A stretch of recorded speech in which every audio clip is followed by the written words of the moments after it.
Welcome to our presentation on our instructional design project, Sound Blending in Kindergarten by Cody Lease and Danielle Peck. Or Leist, my apologies. That's okay. All right, I'm Danielle. I'm working towards my master's in learning technologies, and I have a bachelor's in English from University of Colorado at Colorado Springs. And I'm Cody. I'm also in the Master of Learning Technologies program. I have a BA in communication, and specializing in radio, TV, and film from Capital University. All right, so the problem and learners. So the problem is only 11 to 15 out of 24 students can accomplish the following tasks. And that's recognizing the most common letter pairs like SH, CH, TH, identify all letters of the alphabet, state their letter sounds, and use sound blending to identify unknown words. And we're focusing on a kindergarten class within the Southwest City School District, specifically one elementary school who wished to remain anonymous throughout our project.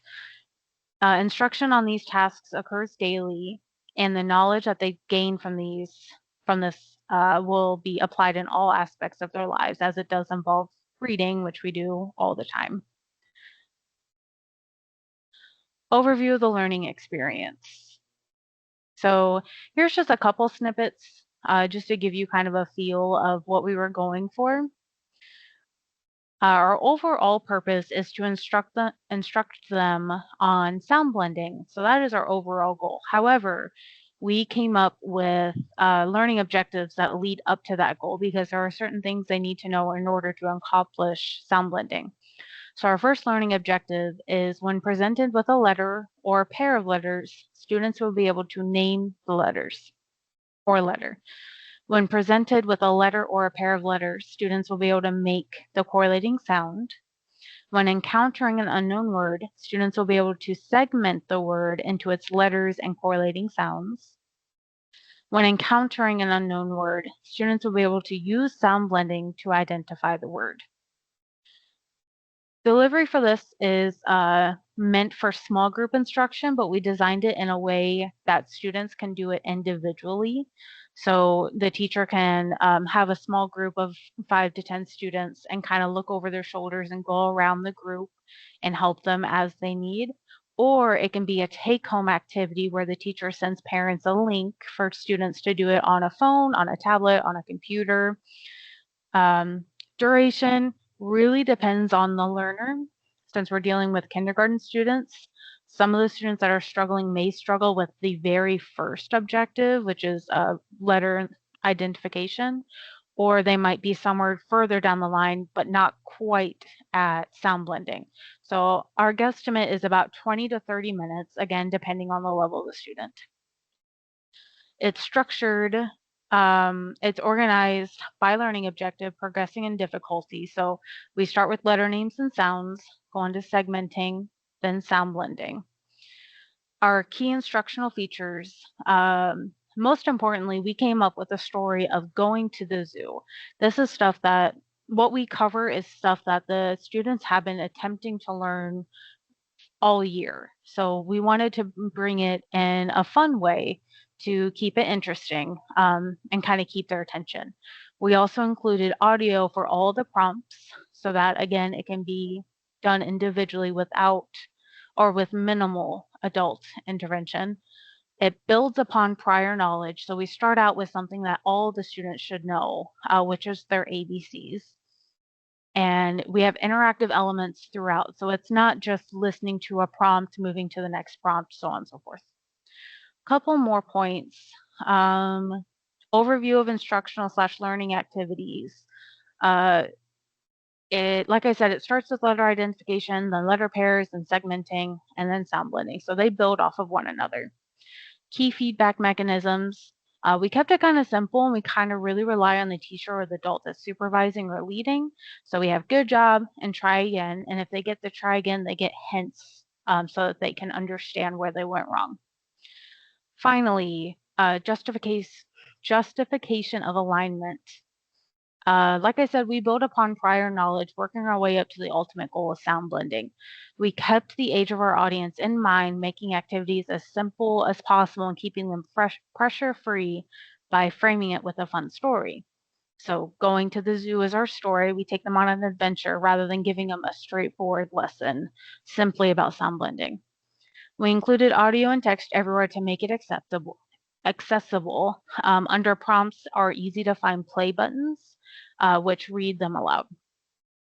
We kept hard quizzes and test-like questions minimal, as this was created to be a fun activity and not an assessment of knowledge.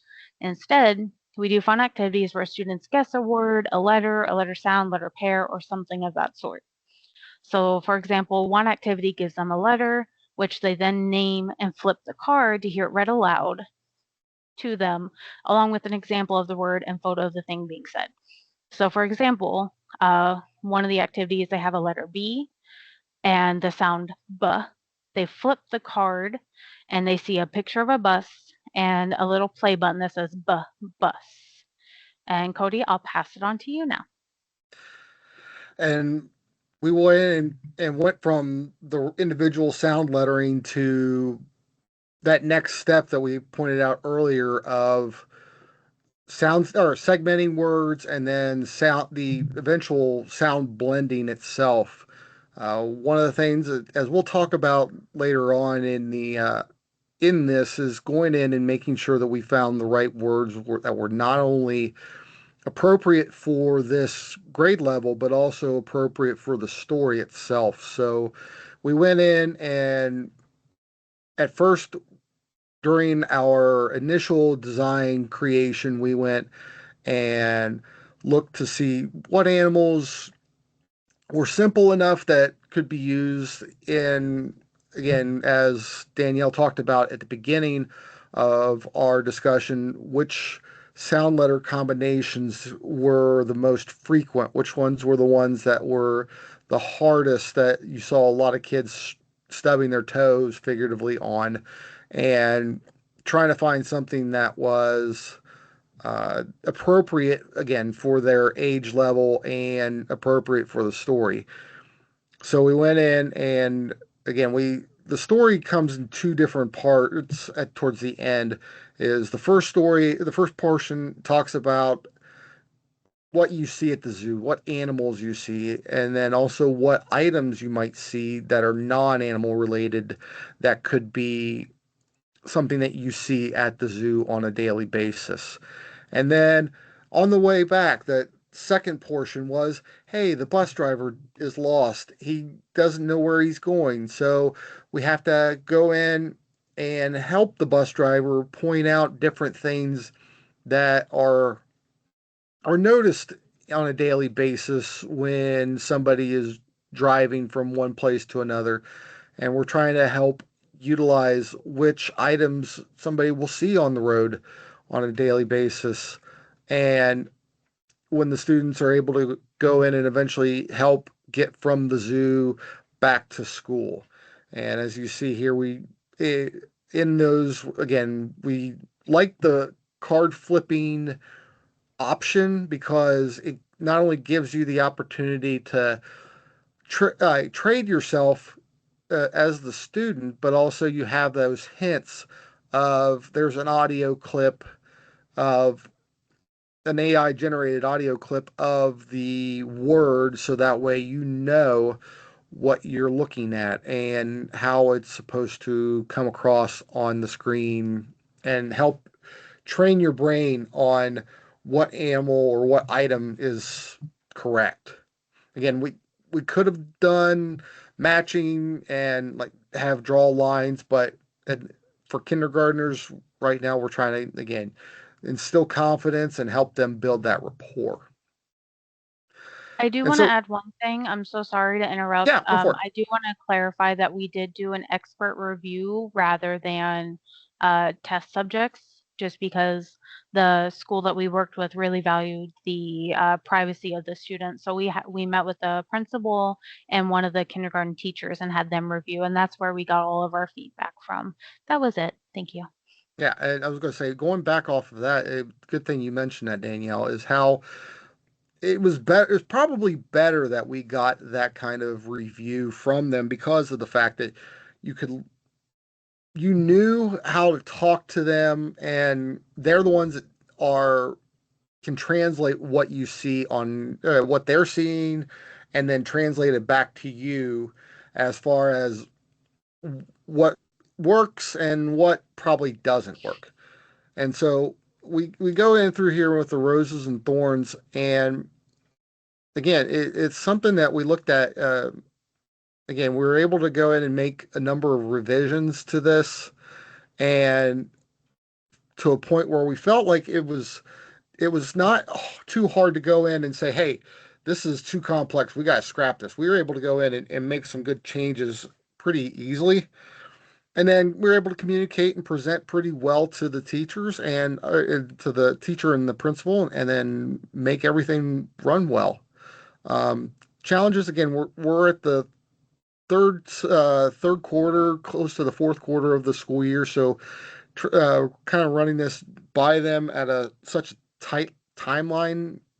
We could have probably uh, maybe had this prep for maybe a class in the future, but if we're trying to test this year's class, it's a little tight. Again, I talked about earlier the reasonable content. Again, finding the right words, finding the right animals. We had elephant and tiger and giraffe on a couple of them, and they said this might be a little difficult to say, or but we were able to find words that were a little bit more reasonable for their age group. And then again, minor layout decisions that were just making sure that it flowed well and kept it could keep a kindergarten learner, aged learner, keep their attention. So, Danielle, I mean, wrapping up, what kind of other things you want to mention? No, you covered everything, or we did. I think that's it. Thank you guys so much for listening and viewing our presentation.